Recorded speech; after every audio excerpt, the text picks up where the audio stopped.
Alright, we got a 2001 Grand Am GT.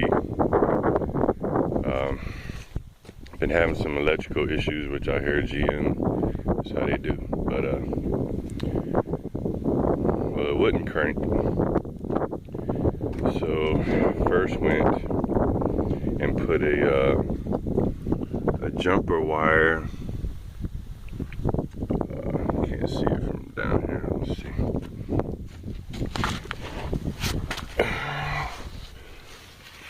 Put a on the top one there, it's the positive. Put a jumper wire from there to the battery.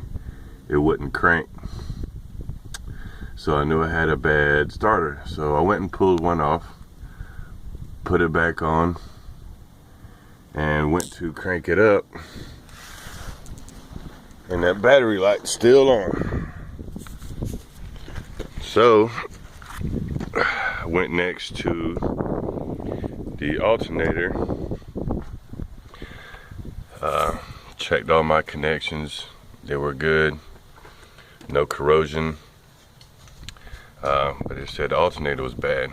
So I changed it out, and the battery light was still on.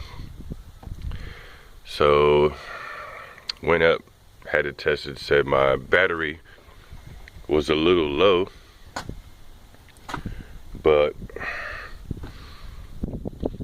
it was a Walmart one, and it said it was a good battery, but it was a little low. So I exchanged it. Battery light still on.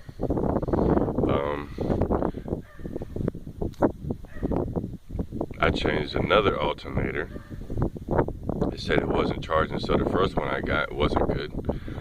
So I done replaced two alternators, the starter, and the battery, which I took back and went ahead and spent a few extra dollars at Advanced Auto for a good battery. Got new terminals for the battery, new grounds to the chassis, light still on. Well, I don't know of anything else to do, so I got to looking and reading up, and they kept talking about fusible links and maybe the voltage regulator inside the alternator. But best way to do that, well, it's kind of a easy fix to go ahead and take the alternator off and just go ahead and have it bench tested and see if in fact it is your alternator.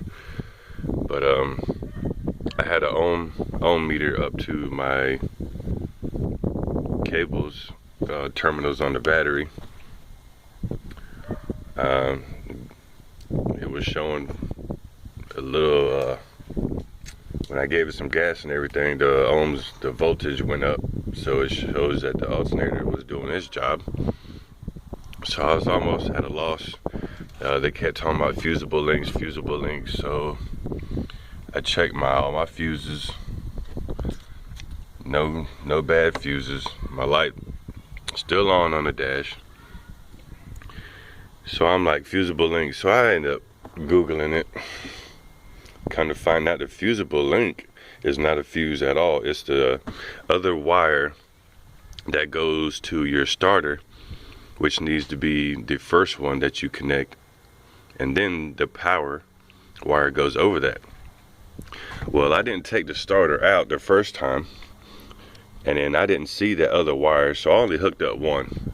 So the whole time I had that fusible link wire unhooked. It was tucked back, so I didn't see it. Kind of find out, my brother-in-law who took it out said, hey, wasn't there two wires? So we went back under there, and sure enough, it was unhooked. So I was like, great, maybe we finally get this problem fixed. Well, kind of find out, we was putting everything back together, the negative post on the starter busted. So I went and got another starter today and hooked that up And hopefully this problem is fixed. It's been a big ass headache. Like I said, just you're gonna have to troubleshoot from the starter on. But hopefully this will help somebody, because little knowledge ain't no hurt nobody. Okay. Well, here's the moment of truth after a week's long worth of headache, changing alternators, batteries, cables.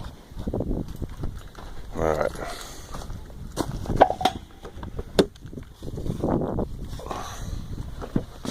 This light stays on this time. I swear I'm gonna throw this damn thing in the trash. All right, let's see here.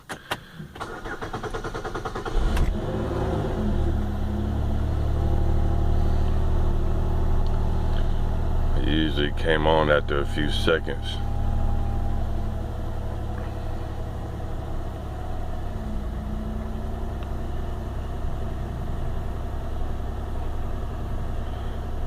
Well, damn. Battery light's not coming on. I believe we are good to go. So yeah, I'd start from your, if you're having starting problems, issues, I definitely start from the starter. Go to the alternator, have it bench tested, see what that's going on. I knew it couldn't have been that difficult. Somebody was trying to tell me there were shorts in the wires and this and that and the third, and just put everything back together as you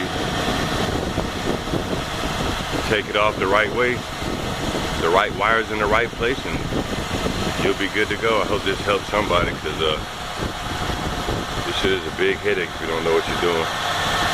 Yeah, it wasn't no fuses. Just that fusible link wire that goes to the starter first, then you put the other one on, tighten everything up, good to go. We are back on the road.